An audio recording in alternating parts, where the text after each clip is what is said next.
hell was that? Axel, if you damage any city property... I'm trying my best, Jeffrey, but you know Woody, he's not gonna let these guys get away again. Hey everybody, welcome back to the channel. We are here to talk Beverly Hills Cop Axel F, otherwise known as Beverly Hills Cop 4. Steven, welcome. And Hello. I would just like to say yesterday was like Kevin Bacon Day for me because I went and saw Maxine in theaters and that has Kevin Bacon in it. And then I watched Beverly Hills Cop Axel F and that has Kevin Bacon in it. And it was a good day. It was a good Kevin Bacon day. There you go. You haven't checked out Maxine yet, but you did watch Beverly Hills Cop Axel F. Now, how long has it been since you've watched a Beverly Hills Cop movie? I cannot remember. At least 10 years, maybe more. I did not rewatch them for this one. So I don't know that you needed to. No, I feel like you just missed a few references, but I also don't think you need to either. There's definite nostalgia there for the people that are huge, huge fans of the first three. And I would argue sometimes it's overdone. We'll get into that a little bit. But overall, you can step into this movie brand new to the franchise. I think it's Eddie Murphy's best live performance in a while. And in fact, I can't think of the last one I really liked. So I thought he stepped back into this role pretty seamlessly, and I thought it was pretty well done by him. At the age of 63, Steven, hanging in there in action movies. He does not look 63 years old. No, he doesn't. I mean, there was does wonders, but it does. But the scene with him and Paul Reiser, where he's like, he's asking the cop or whatever, the traffic cop outside at the airport, like, how old does he look to you? Like, we're the same age. Can you believe that? Like, I think he's kind of getting at that right there. Like, he looks good for 63. If he and Paul Reiser are the same age, there is a disparity in how the eye test, what you would guess their ages are. But, Steven, let's just jump in, I guess. Spoilers ahead for anybody that's watching. And by the way, this is really easy to catch if you want to watch it. It's on Netflix. So you don't even have to go to the theater for this thing, which is great. And Steven, I guess first question is, did the fact that it's on Netflix affect your bar for this movie? Yeah. I would say it. I went in expecting a movie that, as we were talking off air, and I know they're still around, but I feel like less people have cable. Back in the day, if you remember, like the weekends especially, but I think Saturday more than Sunday, had like movies of this ilk, the action-y, the comedies, a little bit of mixture of both, all day on like FX, USA, TNT, TBS.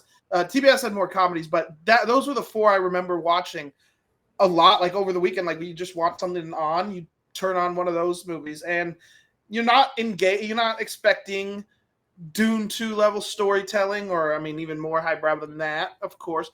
But you're hoping for some enjoyment. So that's why I went in kind of with the expectation, and I would say the film nailed that for what I expected.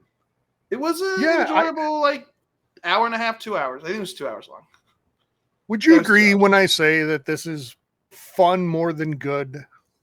Yes. Yeah.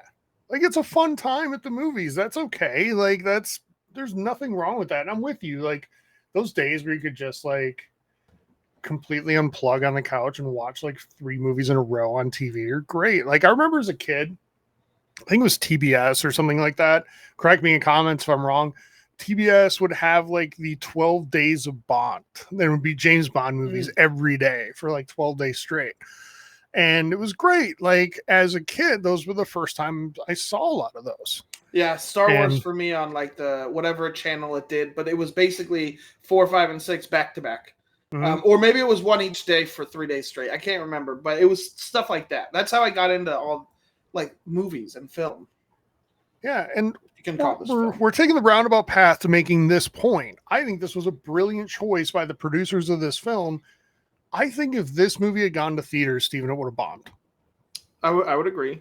30 years on from the last entry in a franchise that is well loved and known by people who are a certain age or older, but I don't think this would get young people to the theater. Do you? Like, Not at all. As a trending movie on Netflix, you go and look. It was the number 1 movie on Netflix yesterday. It's top 10 today. Like, people are going to watch this. It isn't any risk as long as you already have Netflix. So I think this was a brilliant choice for this franchise. Doing it exactly 30 years after the last movie, I think it just worked out that way because this has been in talks for a while. But I thought putting it on streaming was a great choice. Yeah, That plus, said, they have the other 2 movies. I don't know if they have the third one. You don't need the third one. And that's what I figured.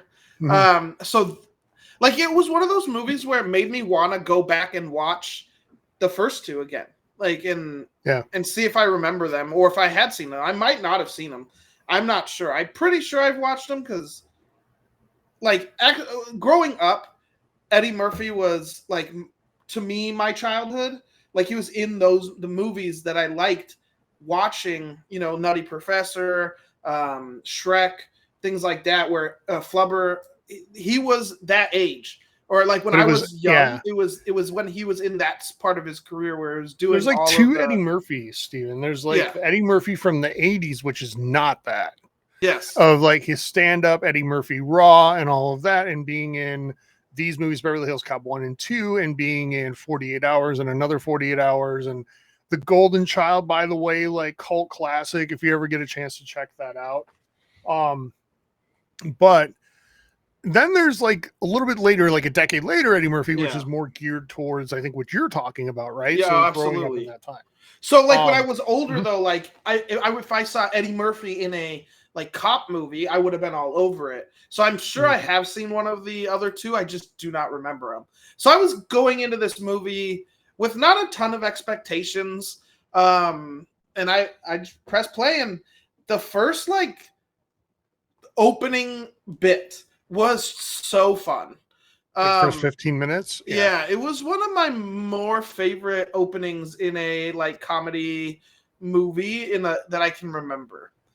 I just enjoyed that bit, and I wish the rest of the movie was like it. We had to get a little bit serious, and I think it took a little bit away because I thought that opening was just really fun. It gets you into the movie. Yeah, it's the cost of doing a sequel 30 years after the last one, is because you have to show some growth and change in the character, right? So there's got to be serious moments. Whereas if you had made Beverly Hills Cop 4 in 1996, you could just have another adventure. And but I'm with you. The opening to the film is tremendous. I really liked it. The music choices, soundtrack wise, if you've seen the originals, it's got all the nostalgia right there because you've got Shakedown playing while the chase is going on. It is like right out of the originals. They used the soundtrack in this movie to really hit on that nostalgia piece with fans. And I think for the most part, they do it pretty well. There have been some that don't like the like change to the Axel F song at the end of the film in the credits. Whatever. Like, I don't know. I've never really bought the whole. I've never really bought into the whole Ruin My Childhood thing. Yeah. Whatever. It's fine. It's being redone for 2024. It's okay. But there was plenty of straight out of 1984 stuff in this film that I think was very much designed to make fans happy. So, once we got him to Beverly Hills, which obviously we knew was going to happen, right? It's Beverly Hills Cop. What'd you make of the film at that point?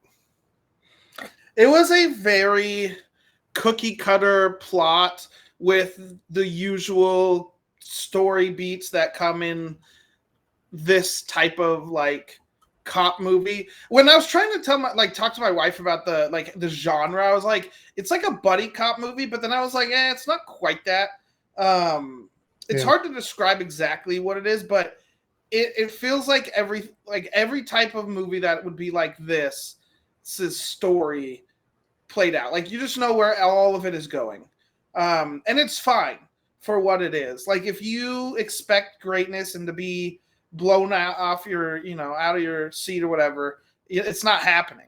But if you're looking for just, again, that fun Saturday afternoon TBS, TNT, or we'll call it Netflix movie because Netflix wants us to think of it like that, then that's what you're going to get. It's fun. I don't know if I'd recommend this for like movie night, but again, if you want something on TV during the day while you're doing something, like, this is a great movie to have on. So how this plays out is Axel Foley gets a call from Billy from the originals, right, played by Judge Reinhold back in this movie, saying that his daughter, Axel's daughter, Jane, is in trouble. Jane is an attorney, a defense attorney out in Beverly Hills, and she is defending a client that is accused of being a cop killer. Turns out he's not, but she's trying to prove that at that point, and she's in trouble. She's been threatened by, evil forces, evildoers, whatever. So Axel, of course, picks up and flies out to Beverly Hills, and the rest is trying to figure out what's happening because Billy disappears. The other of that combination, John Taggart, is now like the police chief. So he has become like the police chief from every movie, Steven, which is like, how much destruction are you causing in my city? And, all of this. And you better catch this guy, blah, blah, blah, right? All of that. So they're both back. That's fun. I like that. But Taylour Paige plays Jane. And we also get Joseph Gordon Levitt with a new character in the film. What'd you think of him? I liked him. Me too. I just like Joseph Gordon Levitt in most things he's in, so I never am one to turn away from a movie he's in. I'm a big fan of him. So He was fine. He was good at the character he played. And I really enjoyed the helicopter like storyline bit. It was so funny and silly. Including a very, very fun reference to, I don't know if it was an actual reference, but I could only think of a certain golf movie. I'll keep this spoiler free because I don't want to ruin a great moment. If you're using us to decide if you're going to watch the movie, but I enjoyed that bit. Let's just say and we'll say the movie, Steven. If you're a fan of Happy Gilmore, there's a moment here. Yes. That's fun. So, and I think incredibly intentional. So, but yeah, I thought Joseph Gordon-Levitt's character was great. I think it was a way to bridge the gap between 1984 and 2024. Yeah, quite well. And it worked for me. I think, when cop movies, I don't expect a lot of story depth, but this worked. So I'll take it. Kevin Bacon is Captain Grant, who turns out to be, the big bad. That's not a spoiler because it's so obvious. Yeah. The very second you meet Kevin Bacon's character in the movie. So plus he plays those characters so well. He just really does. Like the guy that's like on the surface kind of a good guy, but then turns out to be super evil. Like he just plays those characters well.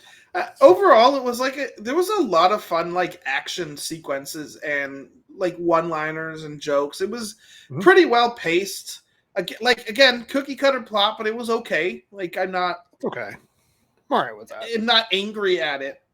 It just exists. The opening's the best, but it was a fun movie, man. It was a fun movie. It's a little different than the first two because the first two are very much a buddy cop thing because you've got Eddie Murphy's character with Billy and Taggart in Beverly Hills, and this time the buddy cop aspect is between Axel Foley and his daughter. Yeah, with like JGL playing a third part. Yeah, so it's a little different, and I do think it's a really Stephen. When did it become like a really overused trope in cop movies to have like the estranged son or daughter that they haven't spoken to in years and years, and now they're trying to repair the relationship right in the middle of a complete shitstorm? Tyler, I could not tell you when that started. being a trope because it feels like it's been around forever. Yeah, it's like such low-hanging fruit for these stories. It is. And it's either always this or like the a cop's divorce. giving his life to the job, to the streets. Yeah. I mean, even Die Hard, Tyler, is that, except instead of a daughter, it's his wife. So yeah, but even no, Stephen, in Die Hard 4, it's exactly that with his daughter. Yes. So, but Die Hard 4 is so good. And then they ran it back with his son in Die Hard 5. In Die Hard 5. So it's like the whole they've hit on the entire family at this point. Your McClane bingo card is full. Yeah. At this point. But anyway, like I thought the action here was good, Steven. This movie, for a Netflix film, $150 million budget. That's impressive. So high. And like you said, the helicopter scene, great. But I think that opening sequence scene was probably pretty damn expensive. Yeah. And the helicopter sequence was also pretty damn expensive to film, I would guess. I'm glad that if you're going to do this, if you're going to revisit this character after 40 years after the original, do it right. And with Netflix backing it, you've got a parachute there, right? Like you don't have to, you're not going to deal with what Kevin Costner's dealing with right now with Horizon. Like, holy shit, this bombed, what do we do? Yeah. You've got this backup and Netflix cares more about long-term watch rates than just that opening weekend. So I think it's a really strong move. Would you like to see another one of these? Yeah, I wouldn't be opposed to it. I would like a little more comedy throughout the whole movie rather than just the opening sequences with like a little bit strewn in. But it was, I would watch another one. Yeah, I would too. It's a good day for these types of cop movies. And it's normally not my genre, but Bad Boys 4 this year was fantastic, in my opinion. This movie was good. Like, not cinematically great, but it's fun. That's what matters. Yeah. And we're still supposedly getting Lethal Weapon 4 or 5 on the way. So, we'll see. But it's a decent time if you're a fan of these types of movies from the 80s/90s. And yeah. Let's score this thing, Steven. So, we had fun, right? Yeah, it was fun. Yeah. Would you say it's a masterpiece of cinema? No. No. I said, you could guess every story beat possible. In fact, you could write where the story is going to go. Like, if you're fighting against like corrupt cops, and probably have a really accurate representation of the storyline before you even watch the movie. But you're not watching these movies necessarily for the story. You're watching it for the story to be the catalyst for like fun action sequences and good comedy or funny moments. And I think it has enough funny moments to make a good time and some decent action bits. The draw here is the character. It's Axel Foley. It's revisiting this character after 30 years and getting to go spend time with him again. And from that, in that respect, it was fun and it's good. So we gave this thing a 6.5 out of 10. Definitely not bad. On our scale, that's decent. That's a fun experience. Just not going to blow your mind, but you will have a fun time. Yeah. So yeah, I would recommend, especially because it's on Netflix. Just if you have Netflix or you have somebody's password out there, I'm still convinced even there's like one active Netflix account and just everybody else has the password or something, or at least that's how it was before the crackdown. So yeah, I was gonna say, but yeah, check it out. It is a fun time. You'll enjoy it. Even if you don't, it's like low effort, less than 2 hours, and you don't even have to go to the theater. So, give it a shot and let us know what you think in comments. Also hit like on this video, subscribe to the channel. We'd really appreciate that as well. Check out our other stuff on things like Horizon. We've got a video coming on Maxine here in the next couple of days, so watch for that. And we have a watch along for all WWE pay-per-views, which it does little good for me to tell them now because we're about to go do that here in 10 minutes. But watch for the next one, SummerSlam. We'll have a watch along for that as well. So, all right, everybody. Thank you. Have a great day. Go watch Axel Foley, Axel F. Sorry.